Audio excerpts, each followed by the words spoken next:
الأنعام كان حلا لبني إسرائيل إلا ما حرم إسرائيل على نفسه من قبل أن تنزل التوراة قل فأتوا بالتوراة فاتلوها إن كنتم صادقين فمن افترى على الله الكذب من بعد ذلك فأولئك هم الظالمون قل صدق الله فاتبعوا ملة إبراهيم حنيفا وما كان من المشركين إن أول بيت وضع للناس للذي ببكة مباركا وهدى للعالمين فيه آيات بينات مقام إبراهيم ومن دخله كان آمنا ولله على الناس حج البيت من استطاع إليه سبيلا ومن كفر فإن الله غني عن العالمين. இஸ்ரவேலர்களுக்கு தௌராத் வேதம் அருளப்படுவதற்கு முன்னர் அவர்கள் தாங்களாகவே விலக்கிக் கொண்டதை தவிர எல்லா வகையான உணவும் அனுமதிக்கப்பட்டிருந்தது. நபியே, நீர் கூறும், நீங்கள் உண்மையாளர்களாக இருந்தால் தௌராத்தை கொண்டு வந்து அதை ஓதி காண்பியுங்கள் என்று. இதன் பின்னரும் எவரேனும் ஒருவர் அல்லாஹுவின் மீது பொய்யாக கற்பனை செய்து கூறினால் நிச்சயமாக அவர்கள் அக்கிரமக்காரர்களே ஆவார்கள். நபியே, நீர் கூறும், அல்லாஹ் இதை பற்றி உண்மையாகவே கூறுகிறான். ஆகவே மோமீன்களே, நேர்வழி சென்ற இப்ராஹீமின் மார்க்கத்தையே பின்பற்றுங்கள். அவர் இணை வைப்பவர்களில் ஒருவராக இருக்கவில்லை. இறை வணக்கத்துக்கு என மனிதர்களுக்காக வைக்கப்பெற்ற முதல் வீடு நிச்சயமாக மக்காவில் உள்ளதுதான். அது பாக்கியம் மிக்கதாகவும் உலக மக்கள் யாவருக்கும் நேர்வழியாகவும் இருக்கிறது. அதில் தெளிவான அத்தாட்சிகள் உள்ளன.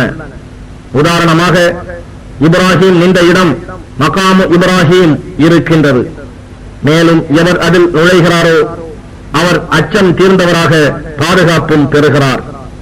இன்னும் அதற்கு செல்வதற்கு உரிய பாதையில் பயணம் செய்ய சக்தி பெற்றிருக்கும் மனிதர்களுக்கு அல்லாஹுவுக்காக அவ்வீடு சென்று ஹஜ் செய்வது கடமையாகும். ஆனால் எவரேனும் இதை நிராகரித்தால் அதனால் அல்லாஹுவுக்கு குறை ஏற்பட போவதில்லை. ஏனெனில் நிச்சயமாக அல்லாஹ் உலகத்தோர் எவர் தேவையும் அற்றவனாக இருக்கின்றான்.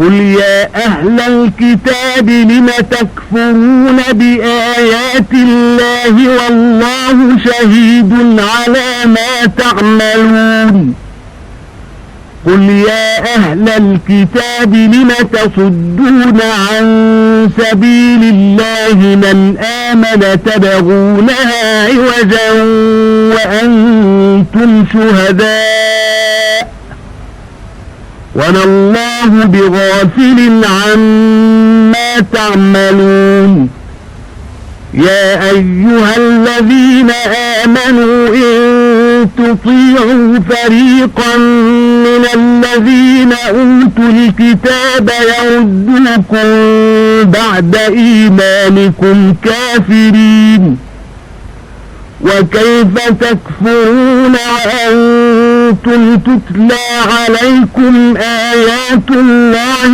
وفيكم رسوله ومن يعتصم بالله فقد هدي إلى صراط مستقيم. வேதத்தை உடையோரே, அல்லாஹுவின் ஆயத்துகள் என்னும் அத்தாட்சிகளையும் வசனங்களையும் ஏன் நிராகரிக்கின்றீர்கள்?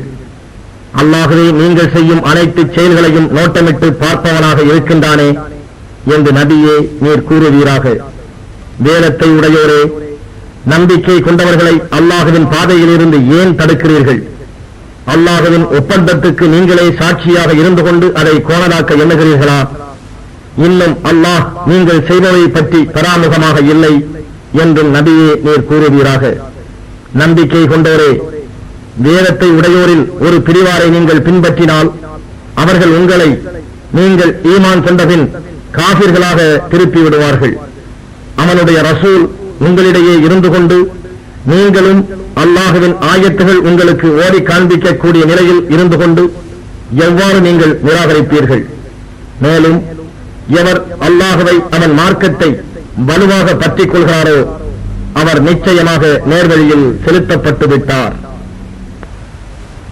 يا أيها الذين آمنوا اتقوا الله حق تقاته ولا تموتن إلا وأنتم مسلمون واعتصموا بحبل الله جميعا ولا تفرقوا واذكروا نعمة الله عليكم إذ كنتم أعداء فألف بين قلوبكم فأصبحتم بنعمته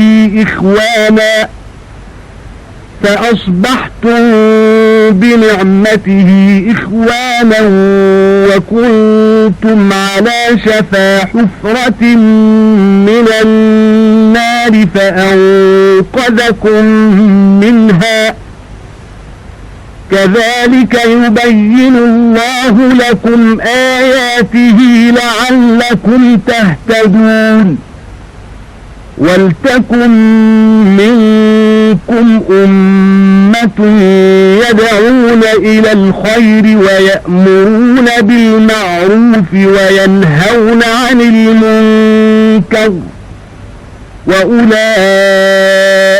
هم المفلحون. நம்பிக்கை கொண்டோரே, நீங்கள் அல்லாஹ்வை அஞ்ச வேண்டிய முறைப்படி அஞ்சுங்கள்.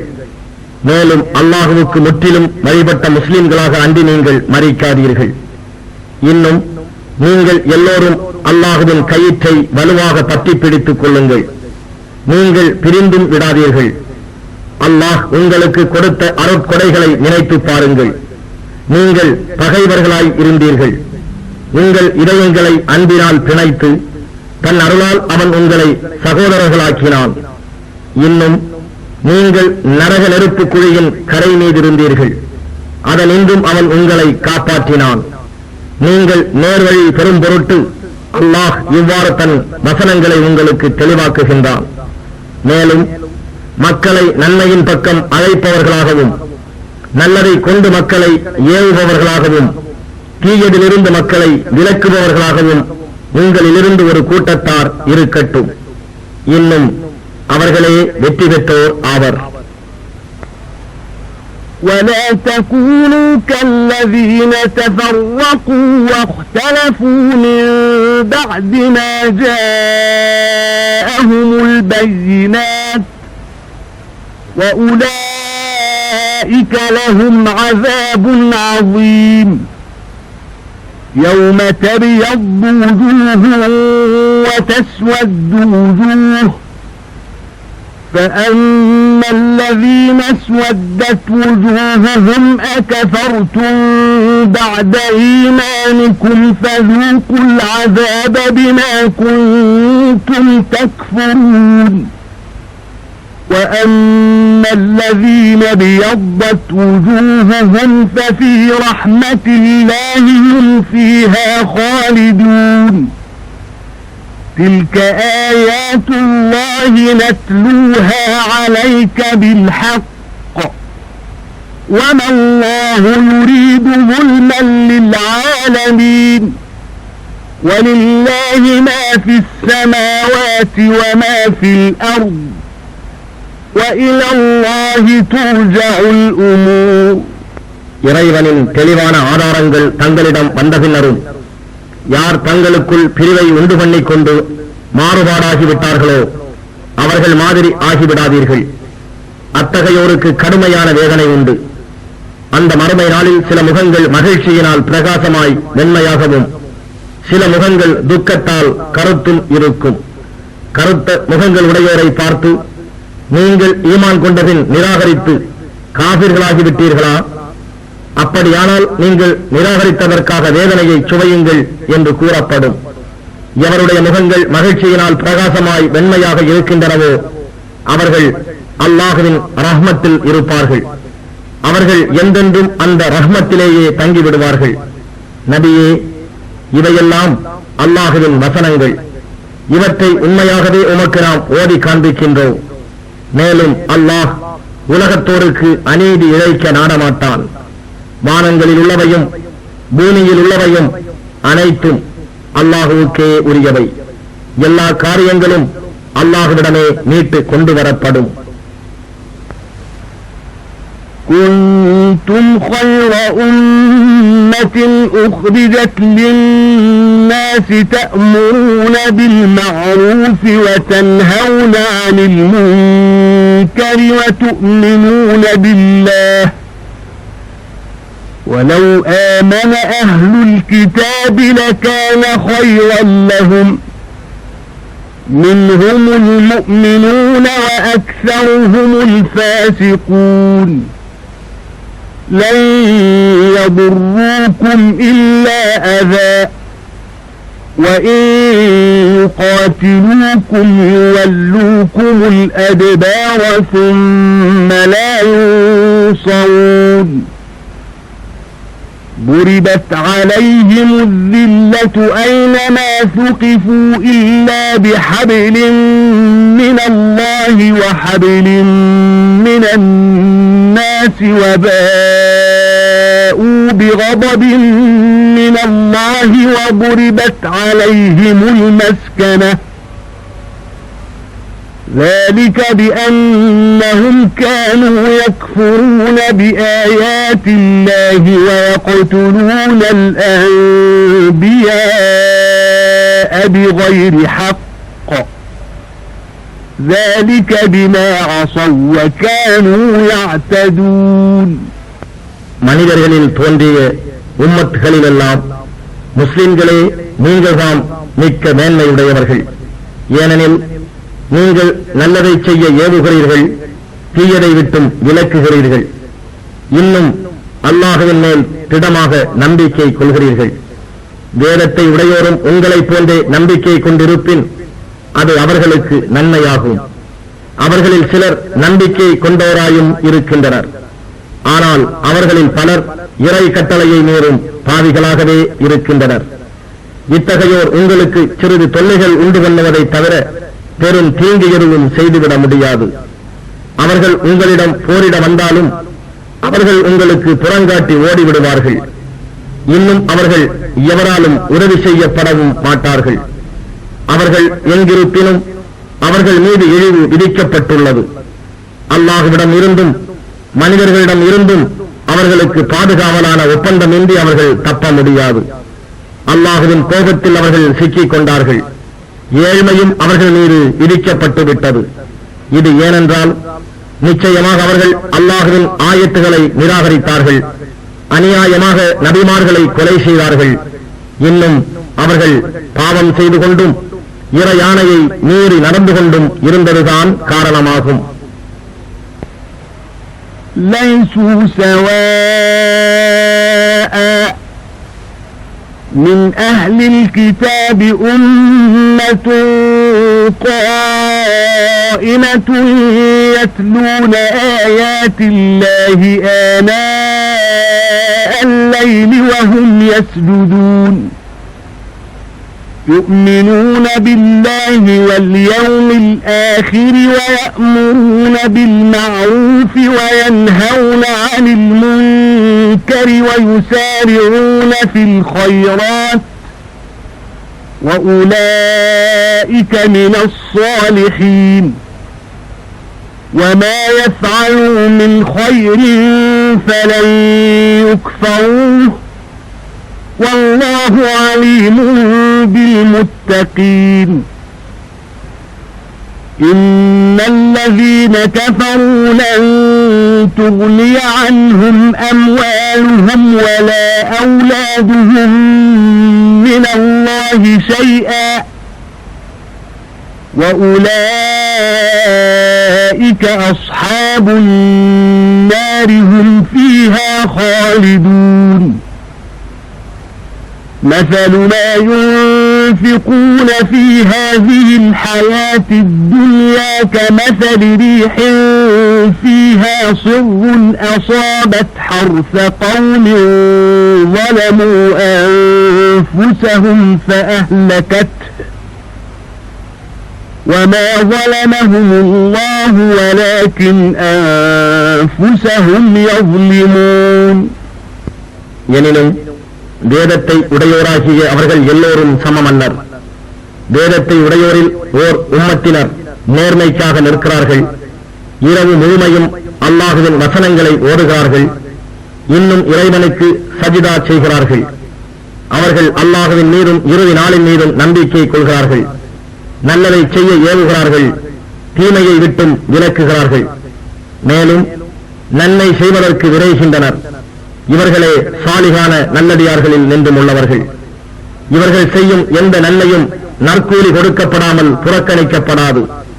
அன்றியும் அல்லாஹ் பயபக்தி உடையோரை நன்றாக அறிகிறான்.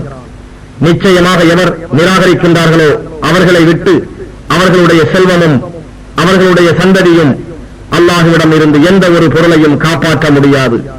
அவர்கள் நரக நெருப்பின் தோழர்கள். அவர்கள் அதில் என்றென்றும் இருப்பார்கள். இவ்வுலக வாழ்வில் அவர்கள் செலவழிப்பது ஒரு காற்றுக்கு ஒப்பாகும். அது மிகவும் குளிர்ந்து பனி புயலாக மாறி தமக்கு தாமே தீங்கிழைத்துக் கொண்ட அக்கூட்டத்தாரின் வயல்களில் உள்ள விளைச்சலில் பட்டு அதை அழித்து விடுகிறது. அவர்களுக்கு அல்லாஹ் கொடுமை செய்யவில்லை, அவர்கள் தமக்கு தாமே கொடுமை இழைத்துக் கொள்கிறார்கள். يا أيها الذين آمنوا لا تتخذوا بطانة من دونكم لا يألونكم خبالا ودوا ما عنتم قد بدت البغضاء من أفواههم وما تخفي صدورهم أكبر قد بينا لكم الآيات إن كنتم تعقلون ها أنتم أولئك تحبونهم ولا يحبونكم وتؤمنون بالكتاب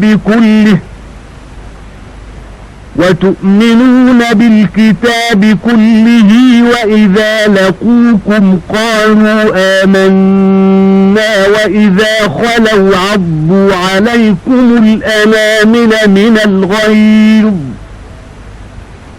قل موتوا بغيظكم إن الله عليم بذات الصدور إن تمسسكم حسنة تسؤهم وإن تصبكم سيئة يفرحوا بها وإن تصبروا وتتقوا لا يضركم كيدهم شيئا إن الله بما يعملون محيط.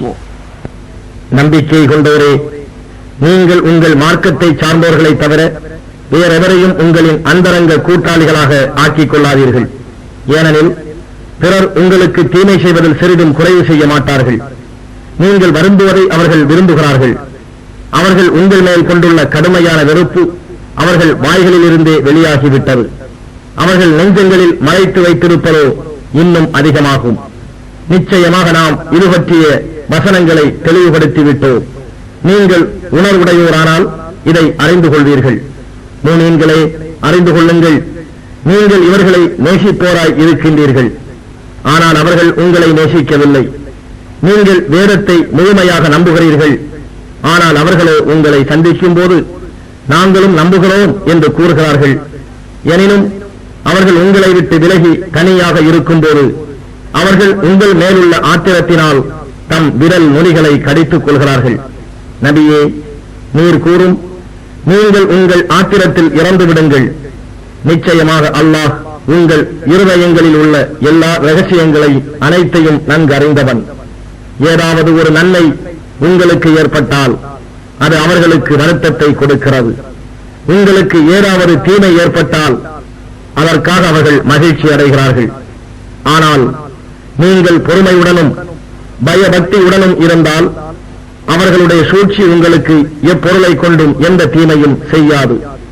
நிச்சயமாக அல்லாஹ் அவர்கள் செய்வதையெல்லாம் சூழ்ந்து அறிகிறவன். وَإِذْ غَدَوْتَ مِنْ أَهْلِكَ تُبَوِّئُ الْمُؤْمِنِينَ مَقَاعِدَ لِلْقِتَالِ وَاللَّهُ سَمِيعٌ عَلِيمٌ إِذْ هَمَّ الطَّائِفَتَانِ مِنكُمْ أَن تَفْشَلَا وَاللَّهُ وَلِيُّهُمَا وَعَلَى اللَّهِ فَلْيَتَوَكَّلِ الْمُؤْمِنُونَ وَلَقَدْ نَصَرَكُمُ اللَّهُ بِبَدْرٍ وَأَنْتُمْ أَذِلَّةٌ فَاتَّقُوا اللَّهَ لَعَلَّكُمْ تَشْكُرُونَ إِذْ تَقُولُ لِلْمُؤْمِنِينَ أَلَنْ يَكْفِيَكُمْ أَنْ يُمِدَّكُمْ رَبُّكُمْ ب3,000 مِنَ الْمَلَائِكَةِ مُنْزَلِينَ بَلَى إِن تَصْبِرُوا وَتَتَّقُوا وَيَأْتُوكُم مِّن فَوْرِهِمْ هَذَا يُمْدِدْكُمْ رَبُّكُم ب5,000 مِّنَ الْمَلَائِكَةِ مُسَوِّمِينَ وَمَا جَعَلَهُ اللَّهُ إِلَّا بُشْرَى لَكُمْ وَلِتَطْمَئِنَّ قُلُوبُكُم بِهِ وَمَا النَّصْرُ إِلَّا مِنْ عِندِ اللَّهِ الْعَزِيزِ الْحَكِيمِ لِيَقْطَعَ طَرَفًا مِنَ الَّذِينَ كَفَرُوا أَوْ يَكْبِتَهُمْ فَيَنقَلِبُوا خَائِبِينَ لَيْسَ لَكَ مِنَ الْأَمْرِ شَيْءٌ أَوْ يَتُوبَ عَلَيْهِمْ أَوْ يُعَذِّبَهُمْ فَإِنَّهُمْ ظَالِمُونَ நபியே, நினைவு கூறுவீராக, நீர் விடியற்காலையில் உன் குடும்பத்தாரை விட்டு சென்று மோமீன்களை போருக்காக உஹது களத்தில் அவரவர் இடத்தில் நிறுத்தினீர். அல்லாஹ் எல்லாவற்றையும் செவியுறுவனாகவும் நன்கறிபவனாகவும் இருக்கின்றான். அந்த போரில் உங்களில் 2 பிரிவினர் தைரியம் இழந்து ஓடிவிடலாமா என்று எண்ணிய போது அல்லாஹ் இரு பிரிவாருக்கும் உதவி செய்து காப்பவனாக இருந்தான். ஆகவே மூமீன்கள் அல்லாஹ்விடத்திலேயே ஆதரவு தேடுதல் வேண்டும். பத்ர் போரில் நீங்கள் மிகவும் சக்தி குறைந்தவர்களாக இருந்தபோது அல்லாஹ் உங்களுக்கு உதவி புரிந்தான். ஆகவே அல்லாஹுவுக்கே அஞ்சி அவ்வகையில் நீங்கள் நன்றி செலுத்துங்கள். நபியே, மூமீன்களிடம் நீர் கூறினீர், உங்கள் இறைவன் வானிலிருந்து இறக்கப்பட்ட 3000 மாணவர்களை கொண்டு உங்களுக்கு உதவி செய்வது உங்களுக்கு போராதா என்று. ஆம், நீங்கள் அல்லாஹுவுக்கு பயந்து பொறுமையுடன் இருந்தால் பகைவர்கள் உங்கள் மேல் வேகமாக வந்து பாய்ந்த போதிலும் உங்கள் இறைவன் போர்க்குறிகள் கொண்ட 5000 மாணவர்களை கொண்டும் உங்களுக்கு உதவி புரிவான். உங்கள் இருதயங்கள் அவ்வுதவியில் நின்றும் நிம்மதி அடையவும் ஒரு நற்செய்தியாகவுமே தவிர வேறெதற்குமாக அல்லாஹ் அதை செய்யவில்லை. அல்லாஹ் இடத்தில் அல்லாமல் வேறு உதவி இல்லை. அவன் மிக்க வல்லமை உடையவன், மிகுந்த ஞானமுடையவன். அல்லாஹ் உடைய உதவியின் நோக்கம் நிராகரிப்போரில் ஒரு பகுதியினரை குறைப்பதற்கும் அல்லது அவர்கள் சிறுமைப்பட்டு தோல்வி அடைந்தோராய் திரும்பிச் செல்வதற்காகவுமே ஆகும். நபியே, உமக்கு இவ்விஷயத்தில் ஒரு சம்பந்தமும் இல்லை. தீர்ப்பு அவனுடையதே. அவன் அவர்களை மன்னித்து விடலாம் அல்லது அவர்களை வேதனைப்படுத்தலாம். நிச்சயமாக அவர்கள் கொடியோராக இருப்பதன் காரணமாக. وَلِلَّهِ مَا فِي السَّمَاوَاتِ وَمَا فِي الْأَرْضِ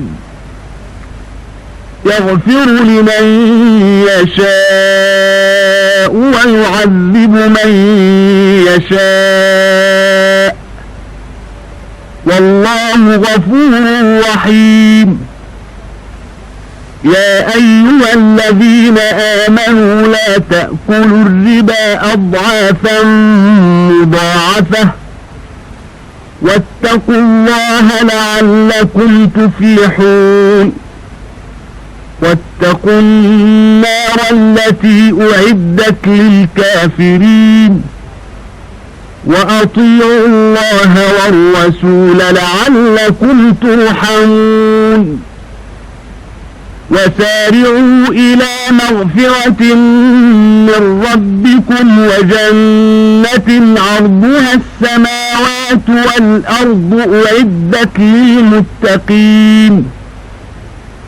الذين ينفقون في السراء والضراء والكاظمين الغيظ والعافين عن الناس والله يحب المحسنين والذين إذا فعلوا فاحشة أو ظلموا أنفسهم ذكروا الله فاستغفروا لذنوبهم ومن يغفر الذنوب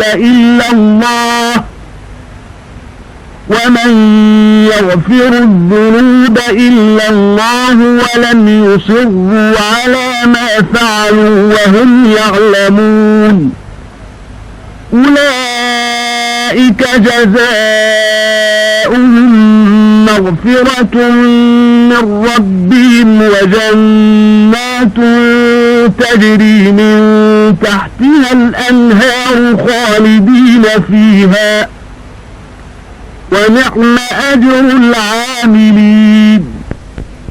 வானங்களிலும் பூமியிலும் உள்ளவையெல்லாம் அல்லாஹுவுக்கே உரியவை. தான் நாடியவர்களை அவன் மன்னிக்கிறான், இன்னும் தான் நாடியவர்களை வேதனைப்படுத்தவும் செய்கிறான். அல்லாஹ் மிகவும் மன்னிப்பவன், பெரும் கருணையாளன். ஈமான் கொண்டோரே, வெட்டித்துக் கொண்டே அதிகரித்த நிலையில் வட்டி வாங்கி தின்னாதீர்கள். இன்னும் நீங்கள் அல்லாஹுவுக்கு அஞ்சி இதை தவிர்த்துக் கொண்டால் வெற்றி அடைவீர்கள்.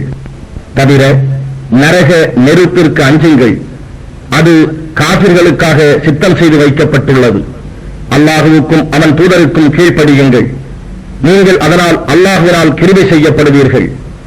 இன்னும் நீங்கள் உங்கள் ரப்பின் மன்னிப்பை பெறுவதற்கும் சுவனபதியின் பக்கமும் விரைந்து செல்லுங்கள். அதன் சுவனபதியின் அகலம் வானங்கள் பூமியை போலுள்ளது. அது பயபக்தி உடையோருக்காகவே தயார் செய்து வைக்கப்பட்டுள்ளது.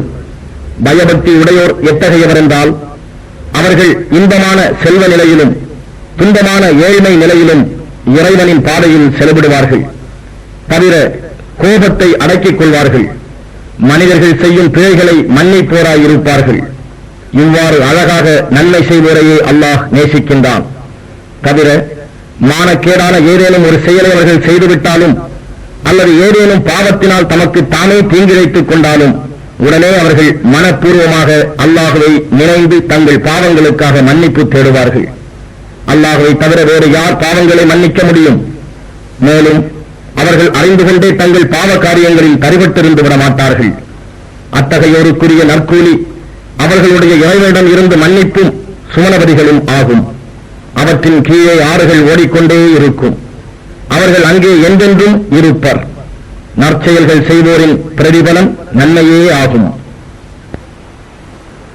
قد خلت من قبلكم سنن فسيروا في الأرض فانظروا كيف كان عاقبة المكذبين هذا بيان للناس وهدى وموعظة للمتقين ولا تهنوا ولا تحزنوا وأنتم الأعلون إن كنتم مؤمنين إن يمسسكم قرح فقد مس القوم قرح مثله وتلك الأيام نداولها بين الناس وليعلم الله الذين آمنوا ويتخذ منكم شهداء والله لا يحب الظالمين وليمحص الله الذين آمنوا ويمحق الكافرين أم حسبتم أن تدخلوا الجنة ولما يعلم الله الذين جاهدوا منكم ويعلم الصابرين ولقد كنتم تمنون الموت من قبل أن تلقوه فقد رأيتموه وأنتم تنظرون. உங்களுக்கு முன் பல வழிமுறைகள் சென்றுவிட்டன. ஆகவே நீங்கள் பூமியில் சுற்றி வந்து இறை வசனங்களை பொய்யாக்கியோரின் முடிவு என்ன ஆயிற்று என்பதை பாருங்கள். இது மனிதர்களுக்கு சத்தியத்தின் தெளிவான விளக்கமாகவும் பயபக்தி உடையோருக்கு நேர் வழிகாட்டியாகவும் நற்போதனையாகவும் இருக்கின்றது. எனவே நீங்கள் தைரியத்தை இழக்காதீர்கள், கவலையும் கொள்ளாதீர்கள். நீங்கள் மூமின்களாக இருந்தால் நீங்கள்தான் உன்னதமானவர்களாக இருப்பீர்கள். உங்களுக்கு ஒரு காயம் ஏற்பட்டது என்றால் அதே மாதிரி மற்றவர்களுக்கும் காயம் ஏற்பட்டுள்ளது. இத்தகைய சோதனை காலங்களை மனிதர்களிடையே நாமே மாறி மாறி வரச் செய்கின்றோம்.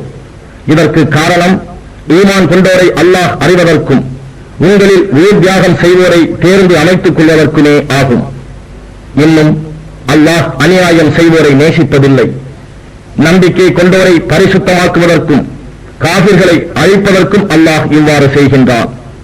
உங்களில் அல்லாஹ்வின் பாதையில் உறுதியாக போர் புரிபவர்கள் யார் என்றும் அவ்வேளை பொறுமையை கடைபிடிப்பவர்கள் யார் என்றும் அல்லாஹ் பரிசோதித்து அறியாமல் நீங்கள் சுவனபதியில் நுழைந்து விடலாம் என்று எண்ணிக்கொண்டிருக்கின்றீர்களா? நீங்கள் மரணத்தை சந்திப்பதற்கு முன்னமே நிச்சயமாக நீங்கள் அதை விரும்பினீர்களே. இப்போது அது உங்கள் கண்முன் இருப்பதை நீங்கள் திட்டமாக பார்த்துக் கொண்டீர்கள். இப்போது ஏன் தயக்கம்? وما محمد إلا رسول قد خلت من قبله الرسل أفإن مات أو قتل انقلبتم على أعقابكم ومن ينقلب على عقبيه فلن يضر الله شيئا وسيجزي الله الشاكرين. وما كان لنفس أن تموت إلا بإذن الله كتابا مؤجلا ومن يرد ثواب الدنيا نؤته منها ومن يرد ثواب الآخرة نؤته منها وسنجزي الشاكرين. وكأي من نبي قاتل معه ربيون كثير فما وهنوا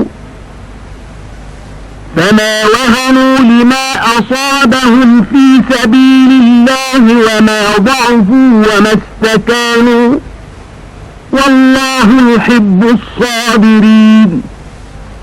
وما كان قولهم إلا أن قالوا ربنا اغفر لنا ذنوبنا وإسرافنا في أمرنا وثبت أقدامنا وانصرنا على القوم الكافرين. فآتاهم الله ثواب الدنيا وحسن ثواب الآخرة والله يحب المحسنين. முஹம்மது இறைவனின் தூதரே அன்றி வேறு அல்லர்.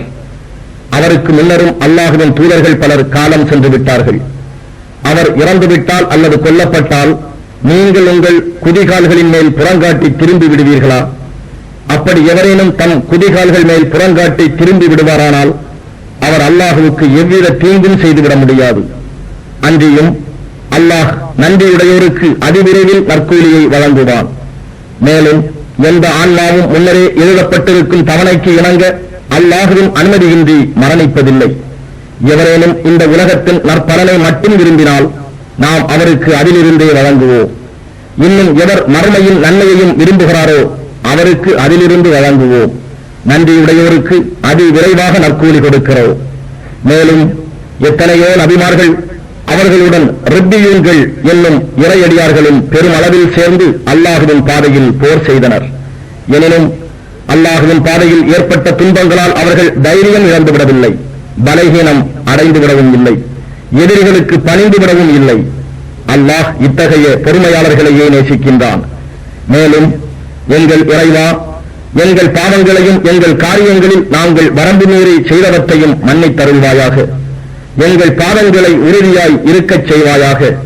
நிராகரிப்பவர்களின் கூட்டத்தாருக்கு எதிராக எங்களுக்கு நீ உதவி புரிவாயாக என்பதை தவிர இம்மாதிரி சந்தர்ப்பங்களில் அவர் கூறியது வேறெதுவும் இல்லை. ஆகவே அல்லாஹ் அவர்களுக்கு இவ்வுலகத்தில் நன்மையும் மறுமையில் மிக அழகிய நன்மையும் கொடுத்தான். இன்னும் அல்லாஹ் நன்மை செய்யும் இத்தகையோரையே நேசிக்கின்றான். يا أيها الذين آمنوا إن تطيعوا الذين كفروا يردوكم على أعقابكم فتنقلبوا خاسرين بل الله مولاكم وهو خير الناصرين سنلقي في قلوب الذين كفروا الرعب بما أشركوا بالله ما لم ينزل به سلطانا ومأواهم النار وبئس مثوى الظالمين ولقد صدقكم الله وعده إذ تحسونهم بإذنه حتى إذا فشلتم وتنازعتم في الأمر وعصيتم من بعد ما أراكم ما تحبون منكم من يريد الدنيا ومنكم من يريد الآخرة ثم صرفكم عنهم ليبتليكم وَلَقَدْ عَفَا عَنكُمْ وَاللَّهُ ذُو فَضْلٍ عَلَى الْمُؤْمِنِينَ. நம்பிக்கை கொண்டோரே, நிராகரிப்பவர்களுக்கு நீங்கள் வழிபட்டு நடந்தால் அவர்கள் உங்களை உங்கள் குதிகால்களின் மீது திருப்பி விடுவார்கள். அப்போது நீங்கள் நஷ்டமடைந்தவர்களாக நம்பிக்கையில் நின்றும் திரும்பி விடுவீர்கள். இவர்கள் அல்ல, அல்லாஹ்தான் உங்களை ரட்சித்து பரிபாலிப்பவன். இன்னும் அவனே உதவியாளர்கள் அனைவரிலும் மிகவும் நல்லவன். விரைவிலேயே நிராகரிப்பவர்களின் இதயங்களில் திகிலை உண்டாக்குவோம். ஏனெனில் தனக்கு இணை வைப்பதற்கு அவர்களுக்கு எந்தவிதமான ஆதாரமும் இறக்கி வைக்கப்படாமல் இருக்க அவர்கள் அல்லாஹுவுக்கு இணை வைத்தார்கள். தவிர அவர்கள் தங்குமிடம் நெருப்புதான். அக்கிரமக்காரர்கள் தங்கும் இடங்களிலெல்லாம் அதுதான் மிகவும் கெட்டது. இன்னும் அல்லாஹ் உங்களுக்கு அளித்த வாக்குறுதியை நிறைவேற்றி தந்தான். அவ்வமயம் உகது களத்தில் பகைவர்களை அவன் அனுமதியின் பிரகாரம் நீங்கள் அழித்துவிடும் நிலையில் இருந்தபோது நீங்கள் தயங்கினீர்கள். நீங்கள் உங்களுக்கு இடப்பட்ட கட்டளை பற்றி தர்க்கிக்க துவங்கினீர்கள். நீங்கள் விரும்பிய வெற்றியை அவன் உங்களுக்கு காட்டிய பின்னரும் நீங்கள் அந்த உத்தரவுக்கு மாறல் செய்யலானீர்கள். உங்களில் இவ்வுலகை விரும்புவோரும் இருக்கிறார்கள், இன்னும் உங்களில் மறுமையை விரும்புவோரும் இருக்கிறார்கள். பின்னர் உங்களை சோதிப்பதற்காக அவன் எதிரிகளை விட்டு உங்களை பின்னடையுமாறு திருப்பினான். நிச்சயமாக அவன் உங்களை மன்னித்தான். மேலும் அல்லாஹ் மூமீன்களிடம் அருள் பொழிவனாகவே இருக்கின்றான். إذ تصعدون ولا تلوون على أحد والرسول يدعوكم في أخراكم فأثابكم غما بغم لكي لا تحزنوا على ما فاتكم ولا ما أصابكم والله خبير بما تعملون ثم أنزل عليكم من بعد الغم أمنة نعاسا يغشى طائفة منكم وطائفة قد أهمتهم أنفسهم يظنون بالله غير الحق ظن الجاهلية يقولون هل لنا من الأمر من شيء قل إن الأمر كله لله يخفون في أنفسهم ما لا يعبدون لك يقولون لو كان لنا من الأمر شيء ما قتلنا هاهنا قل لو كنتم في بيوتكم لبرز الذين كتب عليهم القتل إلى مضاجعهم وليبتلي الله ما في صدوركم وليمحص ما في قلوبكم والله عليم بذات الصدور. நினைவு கூறுங்கள், உஹது களத்தில் உங்கள் பின்னால் இருந்து இறை தூதர் உங்களை அழைத்துக் கொண்டிருக்க நீங்கள் எவரையும் திரும்பி பார்க்காமல் மேட்டின் மேல் ஏறிக்கொள்ள ஓடிக்கொண்டிருந்தீர்கள். ஆகவே இவ்வாறு இறை தூதருக்கு நீங்கள் கொடுத்த துக்கத்தின் பலனாக இறைவன் துக்கத்தின் மேல் துக்கத்தை உங்களுக்கு கொடுத்தான். ஏனெனில் உங்களுக்கு கிடைக்க வேண்டியது தவறிவிட்டாலோ உங்களுக்கு சோதனைகள் ஏற்பட்டாலோ நீங்கள் சோர்வும் கவலையும் அடையாது பொறுமையுடன் இருக்க வேண்டும் என்பதற்காகத்தான். இன்னும் அல்லாஹ் நீங்கள் செய்வதை நன்கு அறிபவனாக இருக்கின்றான். பிறகு அத்துக்கத்திற்கு பின் அவன் உங்களுக்கு அமைதி அளிப்பதற்காக நித்திரையை இறக்கி வைத்தான். உங்களில் ஒரு பிரிவினரை அந்நித்திரை சூழ்ந்து கொண்டது. மற்றொரு கூட்டத்தினரோ அவர்களுடைய மனங்கள் அவர்களுக்கு கவலையை உண்டு பண்ணிவிட்டன. அவர்கள் அறிவில்லாதவர்களைப் போன்று உண்மைக்கு மாறாக அல்லாஹ்வை பற்றி சந்தேகம் கொள்ளலாயினர். அதனால் அவர்கள் கூறினார்கள், இப்போர் காரியத்தில் நமக்கு சாதகமாக ஏதேனும் உண்டா என்று. அதற்கு நிச்சயமாக இக்காரியம் முழுவதும் அல்லாஹ்விடமே உள்ளது என்று நபியே நீர் கூறுவீராக. அவர்கள் உங்கள் முன் வெளிப்படையாக கூற முடியாத ஒன்றை தம் நெஞ்சங்களில் மறைத்து வைத்திருக்கின்றனர். அவர்கள் தமக்குள் கூறிக்கொள்கிறார்கள், இக்காரியத்தில் நமக்கு ஏதேனும் சாதகமாக இருந்திருந்தால் நாம் இங்கு கொல்லப்பட்டிருக்க மாட்டோம். நீங்கள் உங்கள் வீடுகளில் இருந்திருந்தாலும் யாருக்கு மரணம் விதிக்கப்பட்டுள்ளதோ அவர்கள் தம் கொலைக்களங்களுக்கு மரணமடையும் இடங்களுக்கு சென்றே இருப்பார்கள் என்று நபியே நீர் கூறும். இவ்வாறு ஏற்பட்டது உங்கள் நெஞ்சங்களில் உள்ளவற்றை அல்லாஹ் சோதிப்பதற்காகவும் உங்கள் நெஞ்சங்களில் உள்ளவற்றை அகற்றி சுத்தப்படுத்துவதற்காகவுமே ஆகும். இன்னும் அல்லாஹ் உங்கள் நெஞ்சங்களில் உள்ள ரகசியங்களை எல்லாம் நன்கு அறிபவன். إن الذين تولوا منكم يوم التقى الجمعان إنما استزلهم الشيطان ببعض ما كسبوا ولقد عفى الله عنهم إن الله غفور حليم.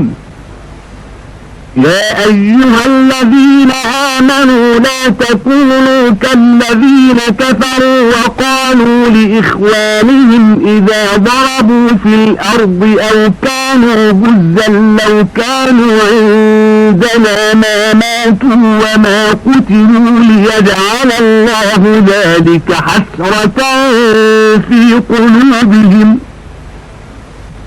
والله يحيي ويميت والله بما تعملون بصير. ولئن قتلتم في سبيل الله أو متم لمغفرة من الله ورحمة خير مما يجمعون. ولئن متم أو قتلتم لإلى الله تحشرون. இரு கூட்டத்தாரும் போருக்காக சந்தித்த நாளில் உங்களில் இருந்து யார் திரும்பிவிட்டார்களோ அவர்களை அவர்கள் செய்த சில தவறுகளின் காரணமாக ஷைத்தான் கால் தடுமாற வைத்தான். நிச்சயமாக அல்லாஹ் அவர்களை மன்னித்து விட்டான். மெய்யாகவே அல்லாஹ் மன்னிப்பவனாகவும் பொறுமையுடையவனாகவும் இருக்கின்றான். நம்பிக்கையாளர்களே, நீங்கள் நிராகரிப்போரை போன்று ஆகிவிடாதீர்கள். பூமியில் பிரயாணம் செய்யும் போதோ அல்லது போரில் ஈடுபட்டோ மரணமடைந்த தம் சகோதரர்களை பற்றி அந்நிராகரிப்போர் கூறுகின்றனர், அவர்கள் நம்முடனே இருந்திருந்தால் மரணமடைந்தோ கொல்லப்பட்டோ போயிருக்க மாட்டார்கள் என்று. ஆனால் அல்லாஹ் அவர்கள் மனதில் ஏக்கமும் கவலையும் உண்டாவதற்காகவே இவ்வாறு செய்கிறான். மேலும் அல்லாஹ்வே உயிர்ப்பிக்கிறான், அவனை மரிக்கச் செய்கிறான். இன்னும் நீங்கள் செய்பவை அனைத்தையும் அல்லாஹ் பார்ப்பவனாகவே இருக்கின்றான். இன்னும் அல்லாஹ்வின் பாதையில் நீங்கள் கொல்லப்பட்டாலும் அல்லது இறந்துவிட்டாலும் அல்லாஹ்விடம் இருந்து கிடைக்கும் மன்னிப்பும் அருளும் அவர்கள் சேர்த்து வைப்பதை விட மிக்க மேன்மையுடையதாக இருக்கும். நீங்கள் மரணமடைந்தாலும் அல்லது கொல்லப்பட்டாலும் அல்லாஹ்விடமே நீங்கள் ஒரு சேர கொண்டு வரப்படுவீர்கள்.